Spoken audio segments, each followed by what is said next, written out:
Instants மாங்காய் ஊறுகாய் எப்படி செய்யலான்னு பார்க்கலாம் வாங்க. ஃபஸ்ட்டு மாங்காவை நல்லா தண்ணியில் அலசி வச்சுக்கோங்க. ஒரு காட்டன் துணியை வச்சு அது மேலே மாங்காயை வச்சு ஒவ்வொரு மாங்காவையும் எடுத்து நல்லா தண்ணி இல்லாமல் தொடச்சி வச்சுக்கோங்க. கொஞ்சம் கூட ஈரம் இருக்கக்கூடாது. அப்போ தான் மாங்காய் ஊறுகாய் போட்டோன்னா நமக்கு மாதம் ஃபுல்லாக வச்சுக்கலாம். அதனால் நல்லா ஈரம் இல்லாமல் தொடச்சி வச்சுக்கோங்க. அதுக்கப்புறம் மாங்காய் உங்களுக்கு எந்த சைஸுக்கு வேணுமோ அந்த சைஸுக்கு கட் பண்ணி பொடியாக போட்டுக்கோங்க. சிலர் திருவி கூட போடுவாங்க. உங்களுக்கு எது மாதிரி விருப்பம் உள்ளதோ அது மாதிரி போட்டுக்கோங்க. நான் பொடி பொடியாக கட் பண்ணி வச்சுருக்கிறேன் ரவுண்டாக. அதேமாரி இந்த மாதிரி குட்டி மாங்காய் வாங்கி ஊறுகாய் போட்டு பாருங்கள், நல்லா டேஸ்ட்டாக இருக்கும். பெரிய மாங்காவோட உங்களுக்கு இந்த மாங்காய் டேஸ்ட்டாகவும் இருக்கும், வாசனையாகவும் இருக்கும். இந்த மாங்காயில் ஒரு தடவை ட்ரை பண்ணி பாருங்கள்.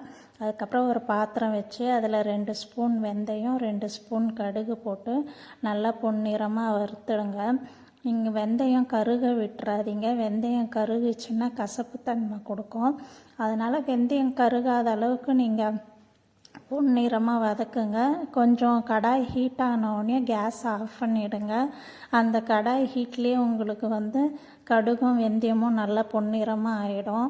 அதுக்கப்புறம் அது வதக்கினோடனே நம்ம மிக்ஸி ஜாரில் போட்டு பொடி பண்ணி வச்சுப்போம். நான் அந்த பாத்திரம் பவுல் சின்னதாக இருக்கிறதுனால ஒரு பெரிய பாத்திரத்தில் மாங்காவை மாற்றிக்கிட்டேன். 2 ஸ்பூன் குழம்பு மிளகாய்த்தூள், 1/2 ஸ்பூன் மஞ்சத்தூள், தனி மிளகாய்த்தூள் 2 ஸ்பூன், தேவையான அளவு உப்பு, அப்புறம் பொடி பண்ணி வச்ச அந்த கடுகு வெந்தயம் எல்லாம் போட்டு மிக்ஸ் பண்ணி வச்சுக்கோங்க.